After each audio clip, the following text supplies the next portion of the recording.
Well, good morning, everybody. Welcome to Reality Real Estate. This is Wally Reese. I'm here with a good friend of mine and Hamilton County Assessor of Property, Marty Haynes. Marty, thanks for joining us. My pleasure, Wally. Always good to have you here with us. Now, just a little bit about us. We, Thomas DeMoss is my partner. He's actually on vacation this week. We have a company called IBuyChattanoogaHouses.com. We are one of the premier real estate investment companies in Chattanooga. We're one of the few that will actually come and purchase your property. There's others that will put them under contract and just basically assign that contract to other people, which there's nothing wrong with that. But we actually go buy our properties. We actually closed on one Monday, and we contracted another one this past week, actually both in East Ridge. We're finding that there's several folks that are wanting to move back out to East Ridge, and that falls under y'all's domain, doesn't it? East Ridge is in Hamilton County, so it definitely falls in our domain. And it does. Yeah. Well, if you need to reach us at IBuyChattanoogaHouses.com, if you're living in a neighborhood and you've got that house that is an eyesore for everyone else in the neighborhood, it's kind of brought property values down some just because it might be foreclosed on. Give us a call at 423-834-7321. We've got a little form there that you can fill out and give us a little idea of what you have in the neighborhood. We'd like to come by and take a look at it. Anywhere in town, it really doesn't matter to us. We're always open for new properties around town. Well, as I said before, I've got Marty Haynes. Marty's an old friend of mine. I've known Marty for... I am a young friend of yours. Let's be clear about that right out of the gate. Well, you are younger than I, but not too much. No, not really. not too much. Yeah. But Marty and I have been friends for a while. We go to church together. Knew Marty back before he got into the political arena. But Marty, why don't you tell us a little bit about yourself? I know you're a native of Chattanooga, and kind of how you got into the political realm. How you get into the political realm? Well, I always tell you, my dear young friend, that everyone is in politics. Some of us are just in elected office, but we are all, and I hope everyone's pays attention to what's going on, mostly locally. But as is the case with most folks that enter into politics, there was a particular issue or there was some occurrence or whatever that prompted or sparked an interest to run for public office. And for me, that happened in 2010. My youngest son had just graduated from Hickson High School, of which I'm a graduate, as well as my parents have lived out here in Hickson. As a matter of fact, where the station is, where we are right now, is about a mile from where I grew up. Really? On Hamill Road, yeah. So that's we're Do they close actually to, allow you to claim that you graduated from Hickson? Well, they don't claim me, but I claim Hickson claim. High School. Yeah, and folks ask me why I still live in Hickson. I said, well, nobody else in the county will take me except the Hickson community. They're kind of stuck with me out here. But there was Miller had just graduated from Hickson High School. He graduated in 2009. My oldest son, David, was coaching and teaching at the time. And there was an incident at the school that I didn't agree with that happened as far as disciplinary actions towards a teacher. Kind of prompted my interest. I made an unsuccessful run for the school board, but it was as everybody says, it was a great experience, and I learned a lot, and I learned a ton about how to run a campaign because I'd never done that before. Right. And as is the case for most of us, experience is the best teacher. And made some good friends. Ken Smith, who is now on the city council, was also in that race.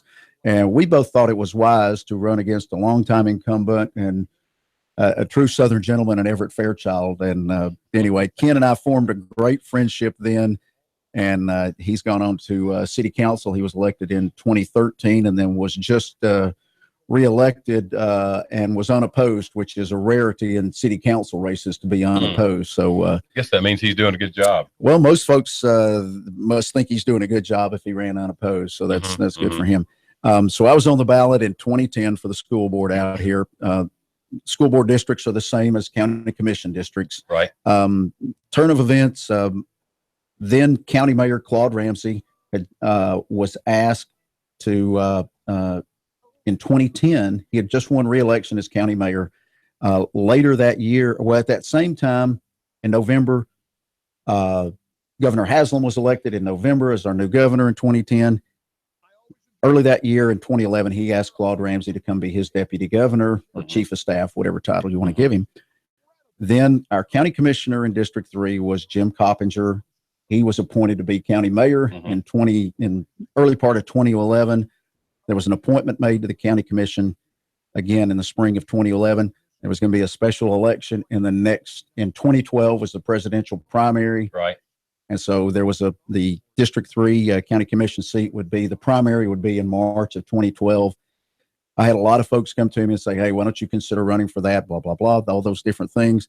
I did learn this much. When somebody comes and asks you to run for political office, ask them how much their check is going to be. So I started asking that question of folks. Well, that's great. I'll be happy to run. I'd love to serve my home community and home in the district that we're in. How much we're check be for, and lo and behold, folks started writing checks, and that's how it got started. And I was able to win the Republican primary in 2012, and then won the special general election in August of 2012. Served on the county commission for 4 years, and then ran obviously in 2016 after Bill Bennett announced that he was going to retire, not seek re-election, to the spot as our assessor of property, and won the Republican primary just a little over a year ago, and was sworn into office. Won the general election again in August of 2016, sworn into office in September, and have been there since. Been there ever since. Been there since September, and have loved every minute of it. It has been a joy from day one, hasn't it? It really, I tell folks, you got to have a screw loose or 2 or 3 loose to run for office to begin with. But I enjoy every minute. I had a great career in sales. I worked for one of Chattanooga's best companies, learned a lot about business practices and at Porter Warner Industries, and have transferred that. Tried to take some of the things, or a lot of the things that I learned down there, and apply it to just the day-to-day operations of the assessor's office. Now, does I know you report a Warner. Right. Does selling sand for a living have any correlation with being on the county commission? Not really, other than you deal with, I had the opportunity to deal with a lot of government contracts. I mean, we sold to a lot of government agencies at Porter Warner. So you had some experience with government contracts and how they operate and how they, how you just dealt with the government. So I had that little bit of understanding from there. And then again, the one thing that the difference that you learn quickly, private business is about making money. That's why people go into business, is to make money. That's true. And government is to serve the people, and not everything government does necessarily, if we have a park or whatever and we charge it, the county's not, we'll take Chester Frost, for instance. Right. It's not necessarily going to be a profit center, but it is, we do have to charge for some of those services the county does for, overnight camping and whatever other that charges. Only makes sense because you've got maintenance on those properties that need to be taken care of. Yeah, I just think if that property was private and we could sell all that lakefront property out there at Chester Frost, that's some of the most valuable property in Hamilton County. If you ever hear that comes up, Marty, I know a couple of good guys that you could call that we could handle that for you. I would be happy to call you as well as the probably 200 other real estate agents, but you're the one that I love the most, Wally, because I'm standing next to you right now. So you would call me right now. Right, okay. Exactly. So when you were on the county commission, you were there for 4 years. Right. What are some of the things, we'll get into the assessor property here in a little bit. Right. What are some of the things that you deal with on the county commission? What are some things that come up? Well, the main thing that the county commission does is the budget, and they're in those discussions right now. I think they had a workshop on the school budget earlier this week. I don't remember which day exactly. The budget and the county commission is basically an appropriations committee. That's what they are. They approve government purchases. That's their main function, is to watch the dollars. They don't fund anything. I mean, the county commission, as the old saying is, it's not the government's money, it belongs to the people. And the county commission is to make sure that those dollars are spent wisely.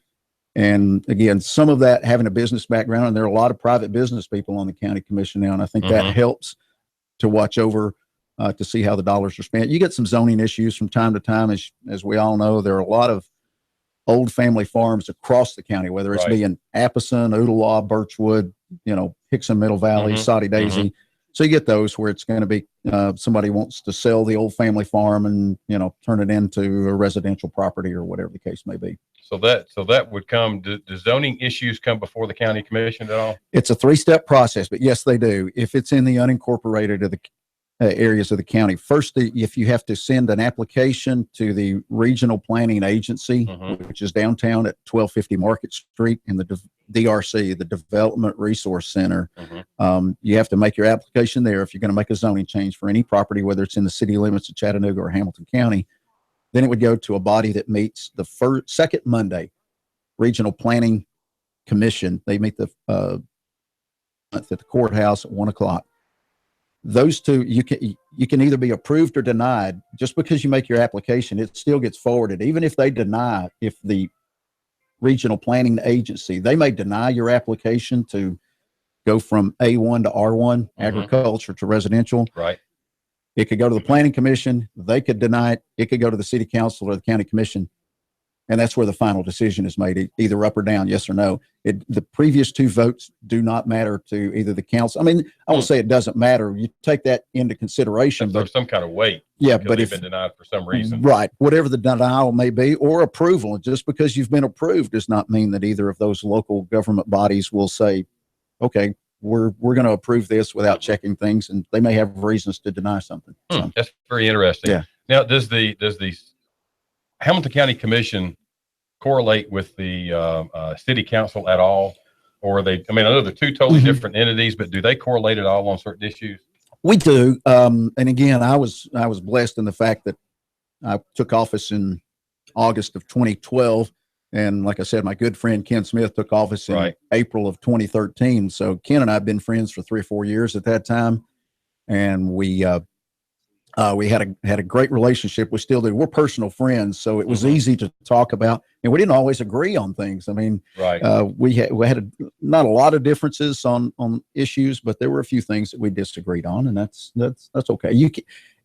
Well, if everybody agrees on everything, then the world would be very boring. Well, it would be, and that's the tough part. And I tell folks this all the time. That's the worst part about being in local government these days.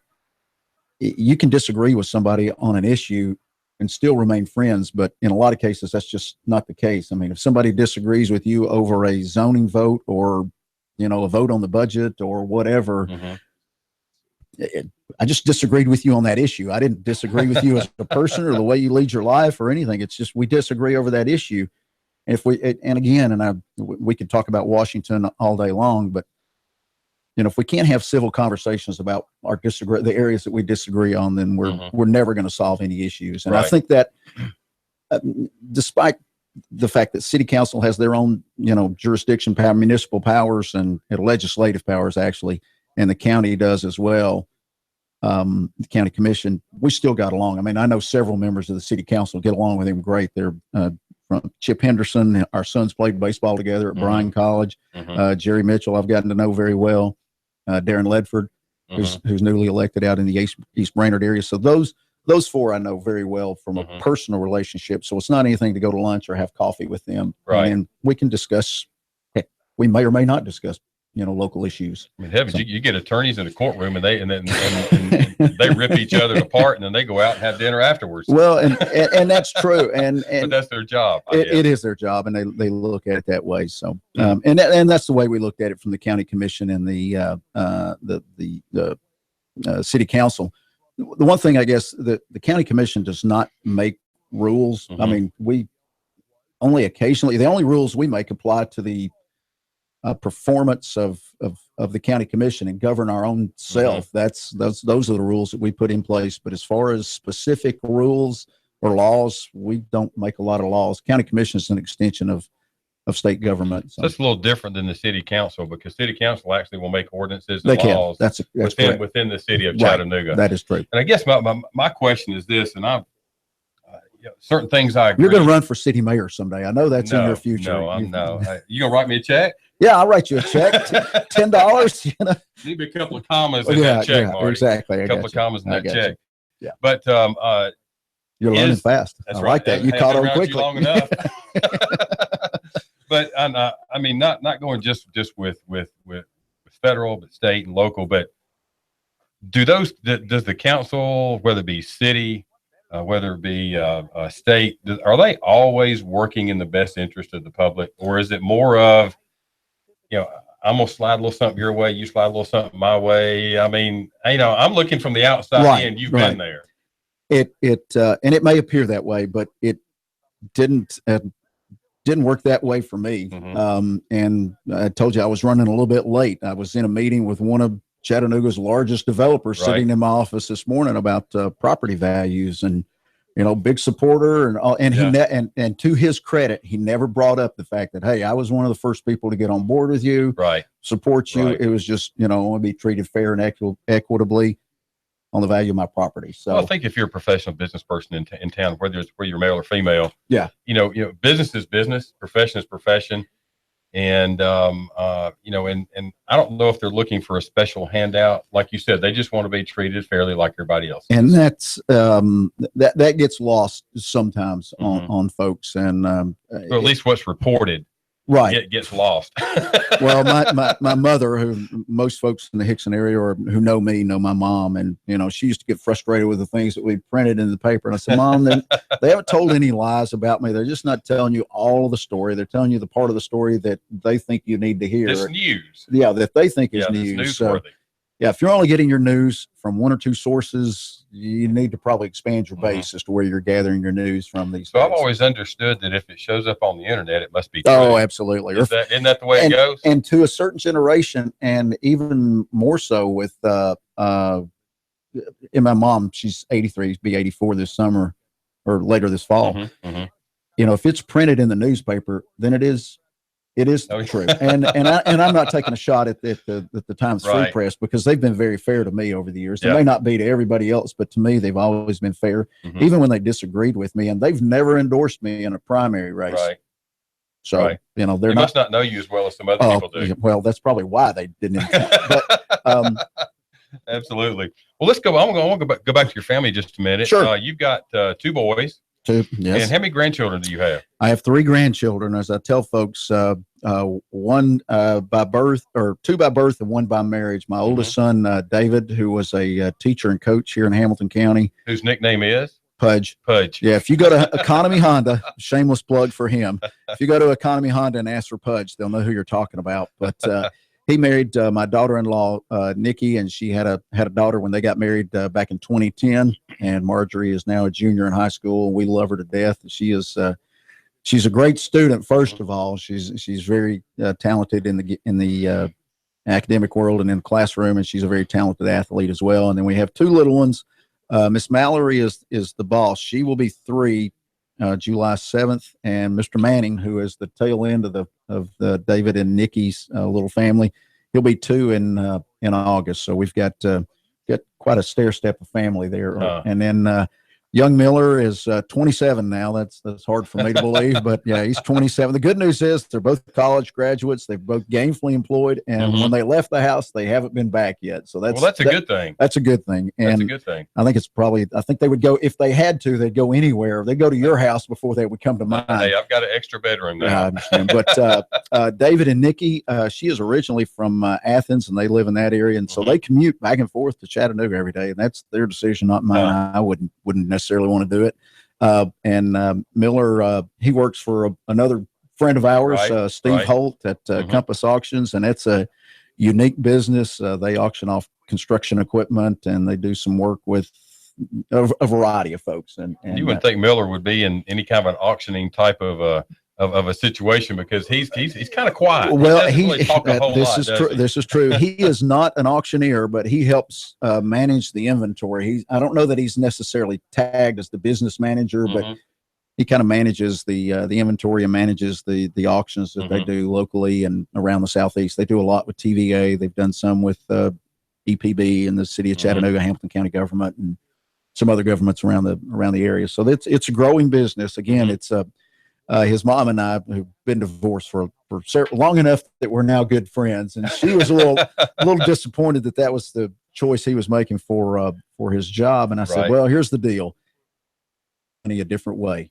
Yeah. He's not going to be dependent on anybody else. He's going to have to, kill what he eats. So that's true. That's true. You learn your path. You do. And it's not necessarily what mom and dad want to do. I mean, I know with our son, it's, we got to start off in the computer business and lighting business and in the arcade business. And I'm going, okay, how did that progression take place? Right. but it's just one that, hey, you know, he had a family to support, and he did what he had to do in order to make money. Same thing with Pudge and selling cars. It would not be my choice, wouldn't be what I wanted to do, but he loves the business, and loves where he works. And we've sold a lot of things in car. Two things I've never sold is car and insurance. Wow. Have you ever done insurance? Well, I was there for about 3 months, you know, and after after about 3 months of starving to death, you say, well, this is, you know, obviously I'm not very good at this, and it was way outside my comfort zone. Enough is enough. Yeah, enough is enough. So, well, I'm gonna throw a little plug in real quick for Thomas. No, Thomas is on vacation right now. Thomas works with Keller Williams, and we have both known Thomas for quite some time. And if you are looking for a house to sell, retail house, Thomas has got one of the best programs, I think, not just because he's my partner and we work a lot together, but with today's market, you know, there is a lot that goes into selling a house. And I would like, if you do have any information, or if you do have a house that you would like to sell, and you would like for Thomas to come by and take a look at it, feel free to give him a call on his cell phone, which is 423-364-0028. Or here again, if you're in that neighborhood and you've got that piece of property that is dead, it's all grown up, there's really nothing going on, and it's an eyesore to the neighborhood, feel free to check us out at ibuychattanoogahouses.com. And our phone number there is 423-834-7321. Again, ibuychattanoogahouses.com at 423-834-7321. And this is Reality Real Estate. And again, we're here with Marty Haynes, an old friend of ours. Thank you for that plug. Let me say a long-term friend of ours. How about that? Let's compare, Bertha. We may be closer in age than I think, but I think you're a lot older now. I was born in 59, March of 59. Well, see, I was born in 58. Oh, so you are older than I am. Okay. But see, I have a lot more gray hair than you do. Yes, you do. And that means that supposedly I've got more wisdom than you. Is that the way that works? That's exactly right. Yeah, you have a lot more wisdom. People should call you. You ran for public office. I didn't. So where's the wisdom? I guess. That's right. You are wise. You know, the sage, wise one. If you need advice, call Wally. I know you. You told me at one time that if you're going to run for public office, the ideal, the best way to do it is to find an issue and go after that one issue. And I think, what was your big issue going into the assessor position? When I decided to run for office, I looked back at what obviously Bill Bennett had been there for 24 years, and prior to him it was Claude Ramsey. They both had similar path. They had both served on the county commission. They both come from private business while they were on the county commission, and then taken that experience to the assessor's office. Right. And whether it's property assessor or whether it's court clerk or whatever it may be, I thought I could take my business experience, not that there was anything broken in the property assessor's office, but let's see how we can improve things with an outside business. Right. And I think one thing you mentioned, you were bringing the office up to more modern standards with computer programs and the ways that they did things. And we are working hard on that, and just had that approved last week. And I know we're going to break. We can talk about that. Yep. We'll be going to break, folks. Again, this is Reality Real Estate. We will see you back here shortly with Marty Haynes. And at the next session, we're going to talk more about the assessments of the property, which I know all of you have been getting your letters from Marty the past few weeks. We will see you shortly. So how's it wind up here later? No Sabrina. The Tennessee Valley's news, talk, and sports leader. Nooga Radio, AM 1240 and 92.7 FM. ibuychattanoogahouses.com, Chattanooga's premier house buyer. Do you have a house you need to sell fast? We're buying. Call us today. We are local folks. We will buy your house as is. No repairs needed. We will give you a cash offer and close on the day of your choice. Call us right now, 423-834-7321. Need to sell a house fast? We are buying. Are you experiencing one of these situations? Inherited a house you have no need for? Behind on your property taxes? Nightmare tenants making your life miserable? Too many repairs needed and don't have a desire to fix. Behind on payments and facing foreclosure. Recently divorced and need a way out of the house. Never really wanted to be a landlord and just want to cash out. Trying to relocate and need to sell your house? Do you need to sell a house fast? We are buying. No fees, no hassles, no repair cost. Close on the day of your choice. Our process is simple. Call us today. We inspect your property right away. We make you a fair cash offer. We close on the day of your choice. Call us today, 423-834-7321. Visit our website, ibuychattanooga.com. Call us today, 423-834-7321. ibuychattanooga.com.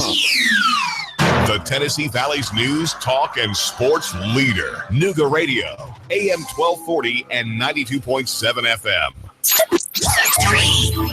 2, 1.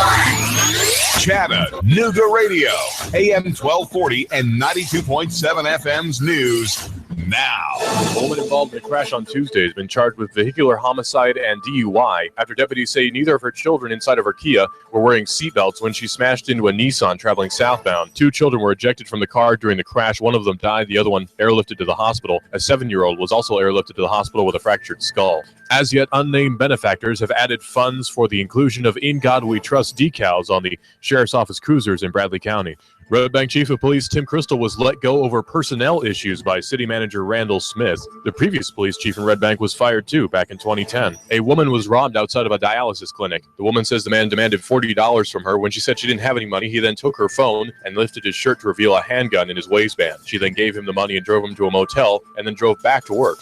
Nooga Radio News now. Russell Stroud reporting. In-depth traffic, news, and information. Mornings on Nooga Radio, AM 1240 and 92.7 FM. Becoming partly sunny out there through your afternoon. Quite warm again. Highs mid and upper 80s tonight. Lows only 62 to 65. For Friday, scattered showers and thunderstorms, mainly for the afternoon and evening. They could be strong. Highs upper 70s with drier and pleasant weather for the weekend. Chattanooga's best kept secret is at Boyd Speedway. Come see the UCRA Crate Alliance late model race this Saturday night with a big purse for the winner. For tickets and more, BoydSpeedway.net or Boyd Speedway on Facebook. And I'm Sourcine 12 Chief Meteorologist Patrick Hoare on Nooga Radio AM 1240 and 92.7 FM. The Tennessee Valley's news, talk, and sports leader. Nooga Radio, AM 1240 and 92.7 FM. Wow! I feel good.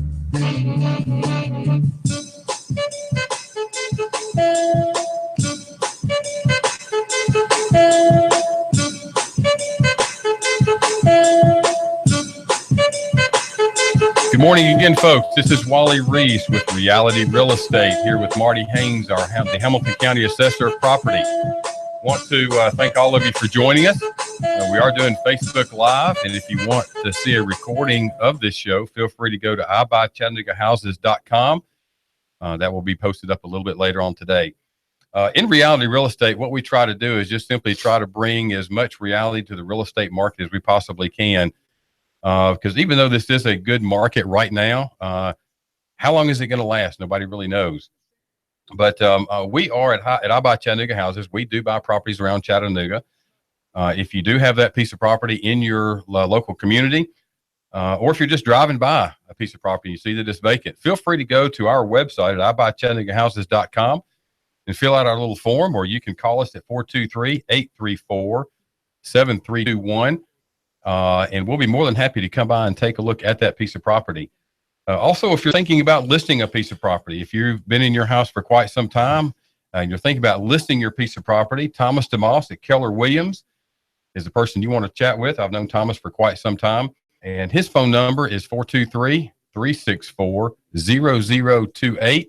And I can assure you, Thomas will do you a great job at selling your property in today's market. Here again, we've got Marty Haynes, who is a good friend of mine. I'm not going to say old friend because he's about the same age as I am. That's right. But knew Marty back before he decided to actually run for office. And as he says, we're all politicians. There's just some of us that run for public office. Some of us are. Did I get that right? Well, you were close. You're getting better Okay, at it. okay. All of us are in politics. Some of us are just in elected office. Just in elected office. There you go. There you go. Several years ago, Marty decided to run on the school board. Was not successful at that Thank race. Goodness. Thank goodness we did not win that. Thank goodness. Did not win. Probably a good thing. Yeah, exactly Probably a good right. thing. Yeah. But as you said, you learned a lot during that process. As in life, we learn a lot during our failures, as we have in the real estate business.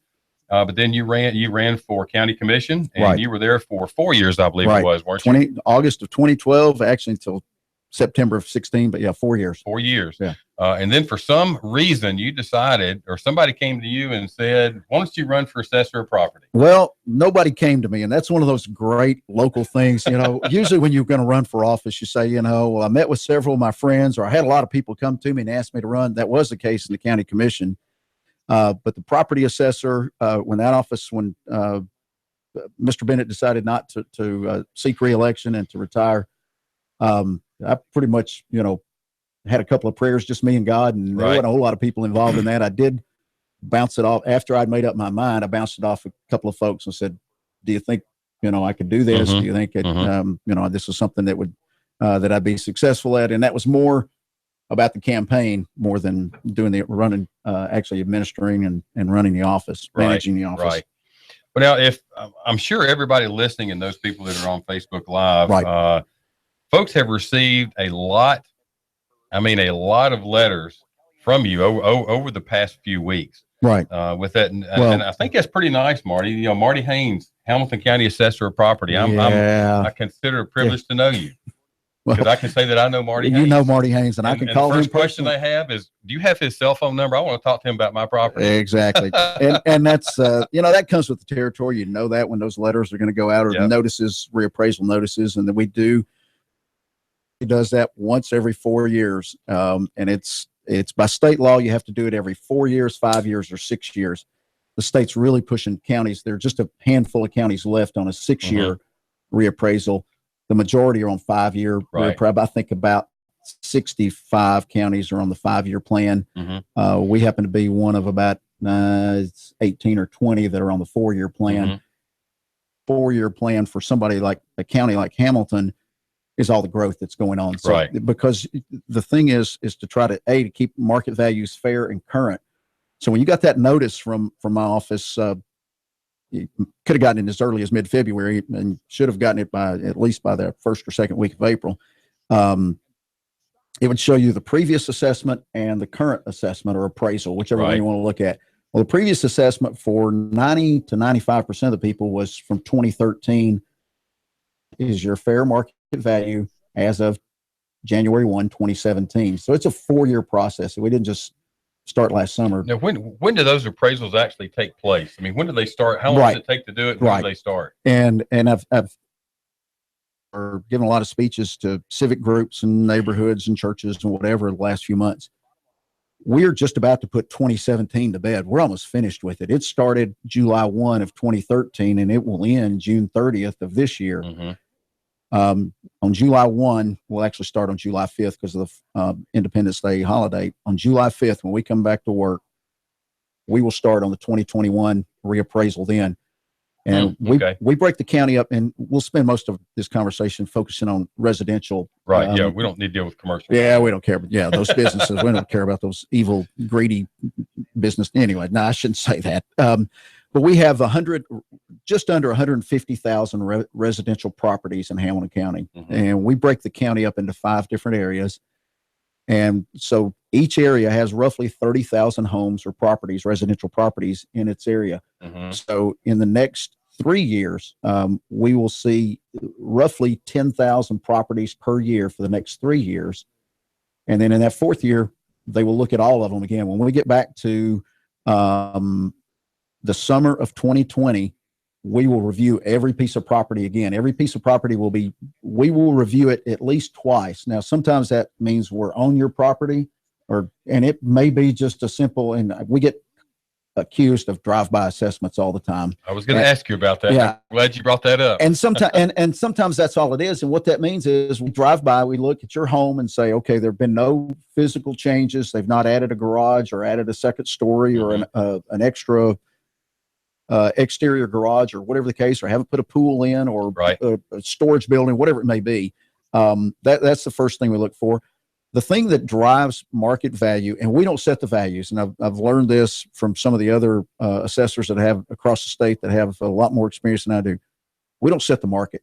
The public sets the market by what they're willing to pay for property. Absolutely. If nobody sold a home, then we wouldn't have anything to do the next 4 years, and that's what drives it. We review sales, every sale that comes through Hamilton County, and we don't always get to qualify each sale that comes through. I mean, if you sell a home to your child at $60,000 less than market value, if it's not an arm's length transaction, somebody outside your family, well, we don't get to count that. Doesn't mean the sale's not valid, publicly. Right. It's just one that we don't use as a qualifier. And I heard you mention something about foreclosure. If you've got a neighborhood that's had only one foreclosure in the last, 5 or 6 years, that's not really indicative. That's somebody that ran into financial issues, personal issues. Right. But now if you've got an entire neighborhood, say 100 homes in a neighborhood, and you've got 5 or 6 or 7 foreclosures, now there's something wrong with the value in that neighborhood. So those foreclosures may come into play more so than just an individual foreclosure or an auction or whatever the case may be.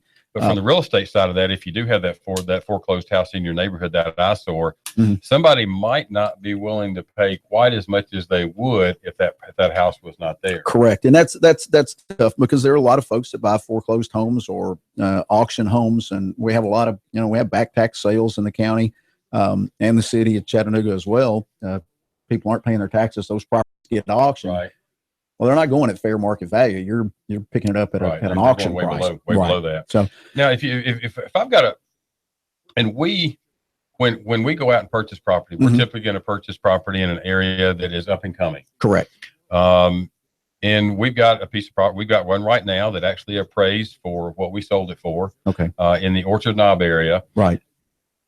You're right across, right next door. You got a house that might be worth 40 or 50,000. Correct. You've got another one down the road that might be about the same, but you might have another one down the road that would be of equal value of what we've done. Right. How do you assess the taxes on that piece of property? Is that based off the contract price, the sale price, or the actual published sale price of a piece of property? And typically when we're trying to appraise anybody's home, it doesn't matter whether you're on Lookout Mountain, Riverview, Orchard Knob, East Lake, it doesn't matter where it is.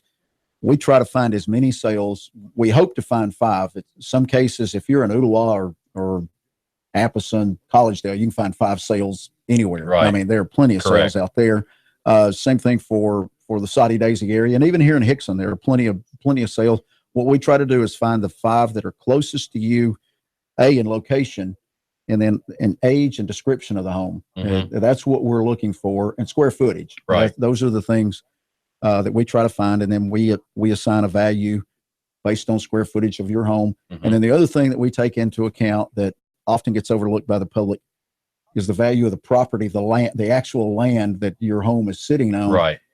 And here in the Hickson area and maybe north of the river, land values haven't changed greatly. They may have gone up in the last 4 years, depending on an average lot in, say, a Hidden Harbor or somewhere. It may have gone up $4,000 to $5,000-$6,000, maybe a little more. I don't know the numbers off the top of my head. But conversely, if you go all the way down to Riverview in North Chattanooga, skyrocketed. They're just. I'll give you one, and I don't want to take all the time. We will. A friend of mine, they had inherited his wife's home place in North Chattanooga, not far from GPS. And he says, I can't remember the exact numbers. I've seen a lot of numbers. The percentages are what I look at as to how much. What's your percentage? Did you go up? But it had gone up, gosh, I want to say the land values had gone up from $150,000 for the lot to about $300,000. Wow. And part of that was because in very close proximity to that piece of property, there were 3 other properties that had sold similar lot size for about $300,000. 2 of them, they had torn the house down that we had valued at $150,000 to $180,000. And this particular case, it had gone up. The property went up by $150,000. The value of the structure, the home was built in the 40s. It went up about $40,000 or $50,000. That wasn't so difficult, but it worked out fine. Right. And right. We've been good. So. I understand totally. Well, now you had mentioned something once before about what a handsome, good-looking guy you are, right? Well, I mean, that's just a given. That's just a given. But a lot of people, they think now that since you're the assessor property, you're sending properties out, and your name is on there, that you're the one that's been responsible for those property values. Now, from what from what you were telling me, is that those started back before you even took office. You just happen to get the residual effect of what's going on. Correct. Yeah, those started. And if you want me to appraise your property, yeah, that's probably not your best choice. I'm basically there. The property assessor in Hamilton County manages 40 people in the office, right, and a budget of roughly $4 million. But yeah, the process started for the notifications that folks got this year, early part of 2017. That started in the summer of 2013. Right. July 1 actually is when it starts. And as I said earlier, we've already put that to bed. I mean, we're about to put 2017 to bed. We're focused on 2021. Earlier, just briefly, the upgrades in technology in the office that we're doing. We've saved money in this year's budget. We're able to make a software purchase, an upgrade in the software that we're using. Right. $85,000. So we saved money there.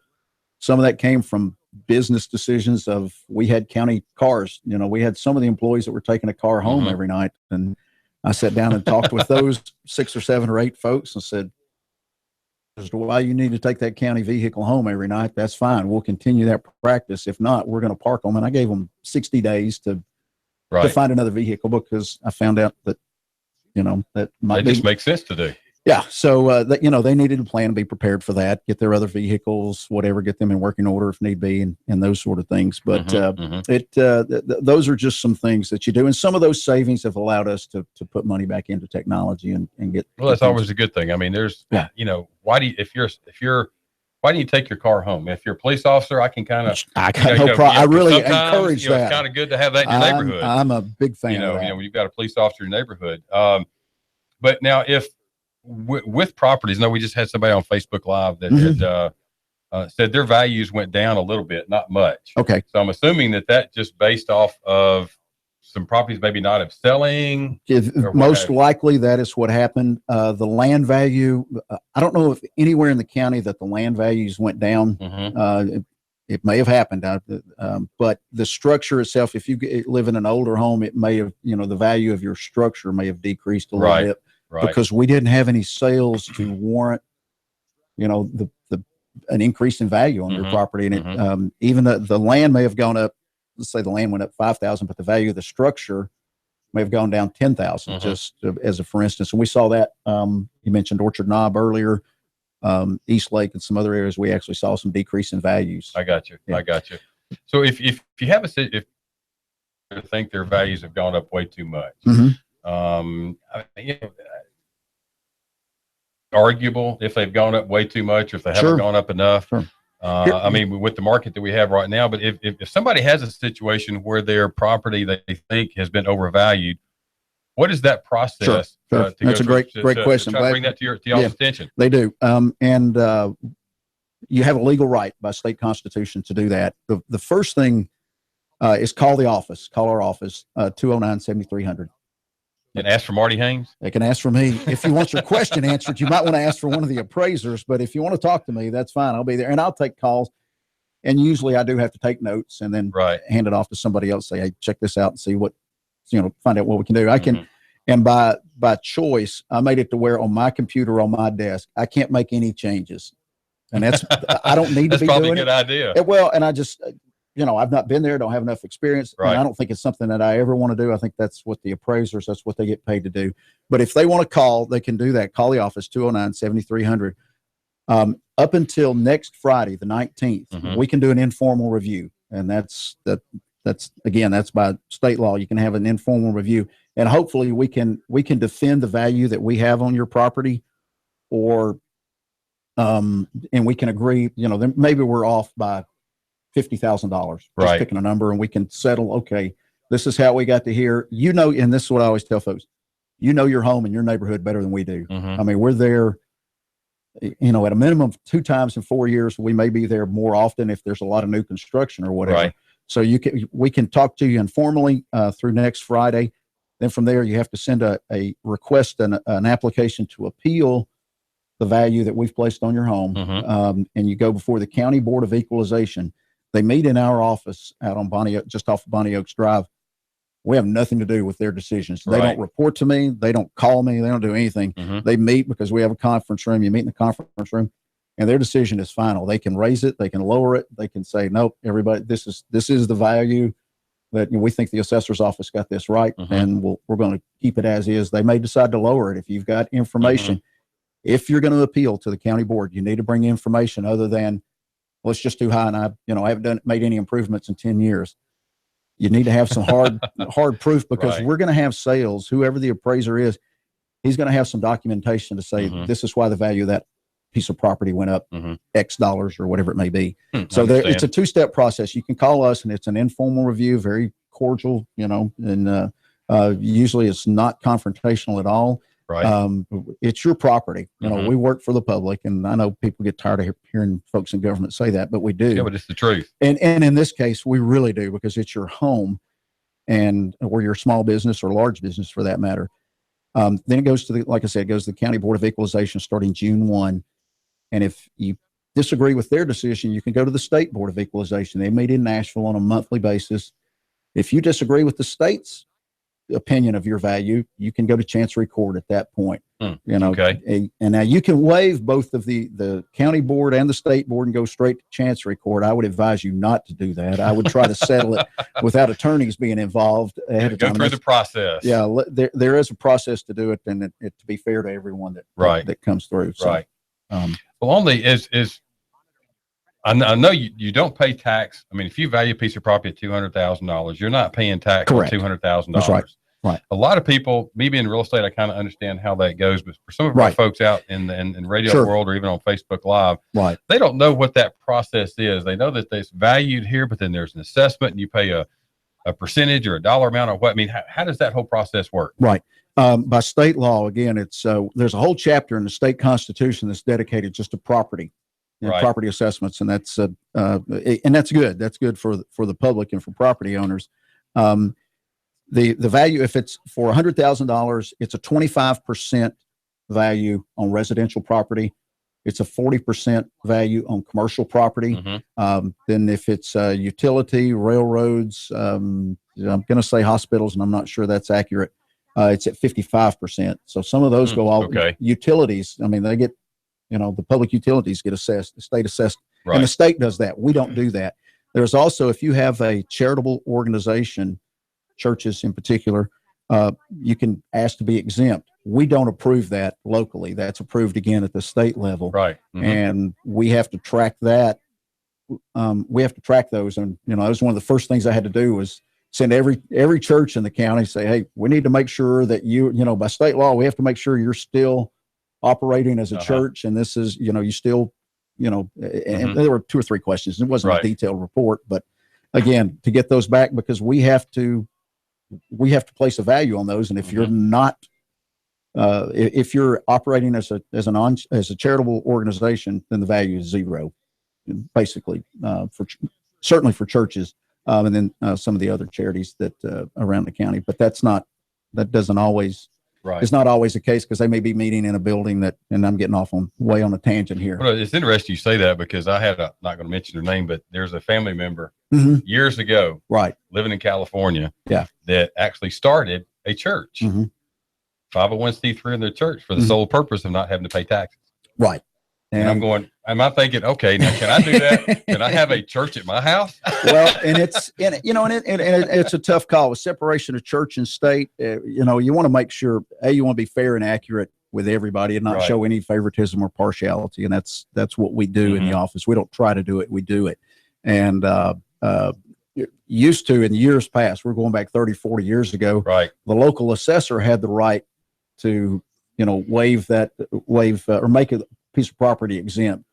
Yeah, we found out that maybe wasn't. The state found out that might not be the best way to do that, to let somebody locally give his brother-in-law, hey, that 60-acre farm. Yeah, so the state, you have to apply to the state now to get your property exempt. We're getting close to running out of time, Marty. I wanted to ask you a question. We have one of Chattanooga's biggest events coming up in about 3 weeks called River Bend. Great event. Been here for 36, 37 years. I think I remember going back in the very beginning. You're the headline act this year, right? Absolutely. You're opening on Friday night. I am opening on Friday night, so everybody come down and watch me. Yeah. But what impact does that? I know it does financially for the city. What impact does that have financially for the county? Does it at all? Oh, it does. I mean, the downtown area, for better or worse, is the driving economic, at least retail, commercially. I know Hamilton Place is a huge, that's Right. the retail center. But as far as restaurants and dining, more over the last, we've seen more and more people go to the downtown area and Riverbend. I mean, that's a big week. You go to any of the restaurants down near the river and ask them, how big a week is Riverbend for you? And they'll just love like, it. oh gosh, They love it. Yeah, they what they do in that 1 week may be better than what they do in several of the months that they have. You think about the downtown area during February when it's cold. Not so many folks down there as much, right? But it is. Well, our good friend at Maple Street Biscuits. Call Zeke and ask Zeke how good. Zeke, how good is that happening? How good? Yeah, how good is Riverbend for your business every June? Well, I want to thank again Marty Haynes, our Hamilton County Assessor of Property, for coming by and visiting with us. I'm Wally Reese with Reality Real Estate. Check us out at iBuyChattanoogaHouses.com, or feel free to give us a call at 423-834-7321. Thanks for joining.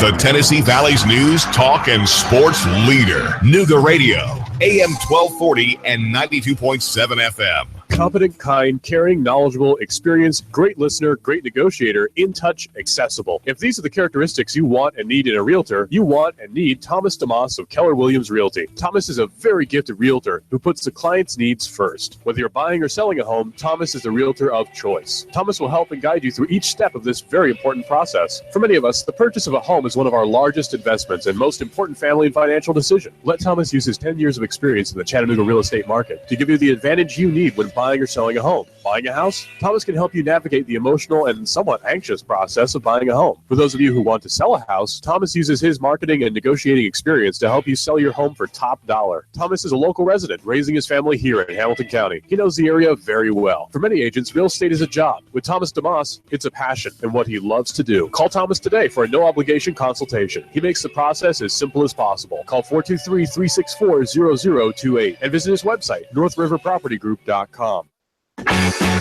Need windows? Hey folks, do you need new windows? Good news. Window Depot of Chattanooga has a great special going on right now. 10 high-quality, energy-efficient, double-hung vinyl windows installed for only $29.90. That's right, 10 double-hung vinyl windows, only $2,990. And yes, they qualify for the TVA rebates. Call 894-0011. Window Depot of Chattanooga today, located at 5950 Shalford Road. Call 894-0011 today.